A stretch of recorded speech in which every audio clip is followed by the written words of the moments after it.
अब बात एक राजनेता की कर लेते हैं जो नेतागिरी करने नहीं आए थे। मतलब एक नेता जो देश के नेता प्रतिपक्ष हैं, एक नेता जो देश के कांग्रेस के सबसे बड़े नेता हैं, लेकिन वो आए तो थे इंदौर, पर उनका कहना है कि मैं राजनीति करने नहीं आया हूँ। राहुल गांधी ने इंदौर में क्या क्या किया है, चलिए यही बता देता हूं आपको, सब कुछ दिखा देता हूं, पूरी खबर जान लीजिए। इंदौर में दूषित पानी पीने की वजह से 24 लोगों की जान चली गई।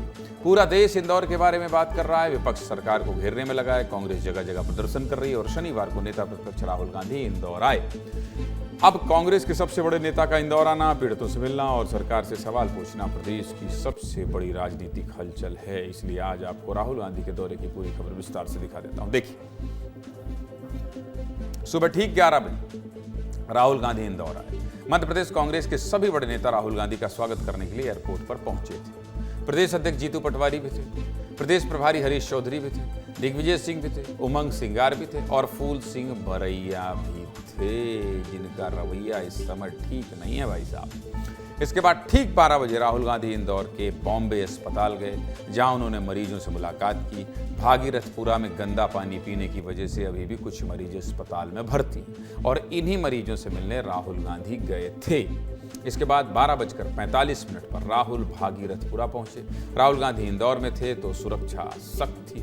भागीरथपुरा के आसपास भी भारी पुलिस बल तैनात थे और भागीरथपुरा की जो गलियां हैं वो बहुत सक्रिय हैं, इसलिए राहुल गांधी पैदल ही भागीरथपुरा गए और 2 परिवारों से मिले। इन 2 परिवारों में एक परिवार गीताबाई का था और दूसरा परिवार जीवनलाल का। दूषित पानी पीने की वजह से ही इन दोनों की मौत हुई थी। राहुल गांधी ने इन परिवारों को 1-1 लाख रुपए की सहायता राशि भी दी है। इन दोनों ही परिवारों से हमारे सहयोगी पुनीत विजयवर्गीय ने बात की, सुनिए। के घर पर राहुल गांधी लगभग 10 मिनट रुके, बातचीत की। और क्या बातचीत की, हम बात कर लेते हैं। हमारे साथ उनके परिवार के लोग हैं। उन्होंने श्रद्धांजलि दी है और उनकी तरफ से उन्होंने सहायता राशि दी 1 लाख रुपए की। समस्या तो मैंने कि आओ आप संभालो, ये समस्या आप पूरी करोगे।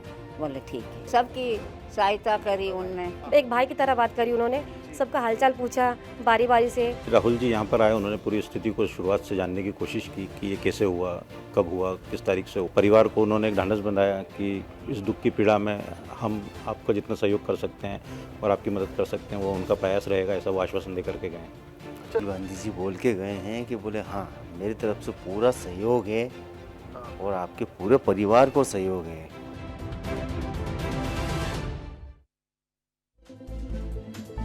मिलने के बाद 1:15 पर राहुल गांधी संस्कार गार्डन पहुंचे। दरअसल पहले कहा जा रहा था कि राहुल गांधी अलग अलग सभी परिवारों से मिलेंगे और कांग्रेस के पार्षदों से भी बात करेंगे, लेकिन क्या हुआ, सुरक्षा को देखते हुए पार्षदों से बात करने की अनुमति नहीं दी गई, यानी इजाजत नहीं मिली और सुरक्षा की वजह से ही सभी पीड़ित परिवारों को संस्कार गार्डन में बुलाया गया। यहाँ पर भी सभी पीड़ितों को राहुल गांधी ने 1-1 लाख रुपए के चेक दिए और उमंग सिंगार ने अलग से 50,000 रुपए की सहायता राशि पीड़ित परिवारों को दी है।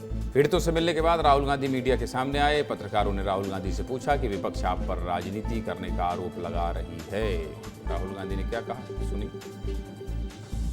शहरों में यही हो रहा है, जो सरकार की जिम्मेदारी है, साफ पानी, कम पोल्यूशन, ये सब जिम्मेदारी सरकार नहीं निभा रही। और यहाँ पे जिन लोगों ने ये करवाया है, कोई तो जिम्मेदार होगा, तो कोई ना कोई रिस्पॉन्सिबिलिटी तो सरकार को लेनी चाहिए। राजनीति नहीं है यहाँ पे। मैं विपक्ष का नेता हूं, यहाँ पे लोगों की मृत्यु हुई है, यहाँ पे लोगों को साफ पानी नहीं मिल रहा है। मैं इनका मुद्दा उठाने आया हूं, उनकी मदद करने आया हूं। इसमें कोई गलत काम नहीं है, इसमें कोई शक नहीं है। राहुल गांधी सही बोल रहे हैं और वो विपक्ष के नेता हैं तो वो आ सकते हैं, लोगों की मदद कर सकते हैं। इसके बाद राहुल गांधी 2:30 बजे इंदौर से दिल्ली के लिए रवाना हो गए। जैसा पहले आपको बताया था कि कांग्रेस ने इस दौरे को बड़ा पॉलिटिकल इवेंट बनाने की बजाय एक इमोशनल इवेंट बनाया। कांग्रेस अच्छे से जानती थी कि बीजेपी ने उन पर लाशों पर राजनीति करने का आरोप लगाया है, इसलिए कांग्रेस ने ना तो कोई बड़ा प्रदर्शन किया, ना ज़्यादा नारेबाजी और हंगामा किया गया। अब राहुल गांधी जैसा राष्ट्रीय स्तर का नेता इंदौर आएगा तो राजनीति तो होगी भाई साहब। बीजेपी के नेताओं ने फिर से कहा कि राहुल गांधी टूरिस्ट बनकर आए हैं, फोटो खिंचाएंगे, चले जाएंगे, विकास तो हमको ही करना है। वहीं कांग्रेस का कहना है कि अगर 24 लोग पानी पीने से मर जाएंगे तो हम सवाल भी ना पूछें। सुनिए।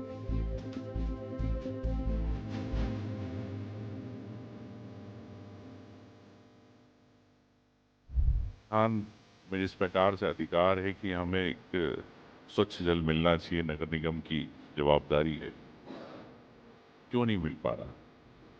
इन्हीं सब बातों को लेके मैं समझता हूँ कि राहुल गांधी जी का दौरा है नेता प्रतिपक्ष जी का, सिर्फ ये 24 मौतें ही नहीं, इंदौर के लाखों लोगों का दूषित पानी पीने के कारण जो स्वास्थ्य पर असर हुआ है, एक साथ जब 24 मौतें हुई तो ये आज 24 मौतें तो हम लोगों को नज़र आ रही है, पर कई मौतें इंदौर में दूषित पानी पीने से पहले भी हुई है।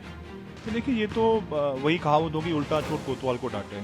और मैं समझता हूँ कि सरकार इतनी असंवेदनशील होगी कि इस प्रकार के बयानों पे उतर आएगी। मुझे बड़ा दुख हो रहा है और उनकी सोच पर मुझे तरस आ रहा है। देखिए, हमारे यहाँ कोई भी हमारे शहर में आए, हम उसका स्वागत करते हैं, चाहे वो पर्यटक के रूप में आए, चाहे किसी भी रूप में आए। वैसे तो स्थिति सारी सुधर गई है, नियंत्रण में। प्रशासन ने, माननीय मुख्यमंत्री जी ने काफ़ी अच्छे निर्देश दिए थे और बहुत अच्छा काम हो रहा है वहाँ। नेता प्रतिपक्ष हैं लोकसभा के राहुल गांधी जी, उनके आने पे भारतीय जनता पार्टी के नेताओं को कष्ट हो रहा है। राहुल गांधी सबसे पहले तो ये बताएं कि देश के अन्य राज्य जहां कांग्रेस की सरकार है या कांग्रेस की अलायंस की सरकार है, वहां भी कई घटनाएं हुई, वहां क्यों नहीं गए? चलिए, लोगों की मौत हुई, परिवार वालों का ढाढ़स बांधने के लिए सरकार भी पहुंची, विपक्ष के लोग भी पहुंचे। जिसका नुकसान होना था उसका नुकसान हो गया। लेकिन पता है ये खबर अखबारों में क्या छप रहा है? इंदौर में भारत और न्यूजीलैंड के बीच जो मैच होने वाला है, उसके लिए भारतीय टीम के कप्तान शुभमन गिल अपने साथ वाटर प्यूरीफायर लेकर आए हैं। भाई, कहा जा रहा है कि ये वाटर प्यूरीफायर पैकिंग वाली बोतल के अंदर जो पानी आता है उसे भी साफ करके देता है और इसकी कीमत 4 लाख रुपए। खिलाड़ी। खैर, सीधे मुद्दे की बात क्या है? सीधे मुद्दे की बात यही है कि राहुल गांधी इंदौर क्यों आए, क्या क्या किया, क्या क्या बयानबाजी हुई, सब कुछ आपको बता दिया।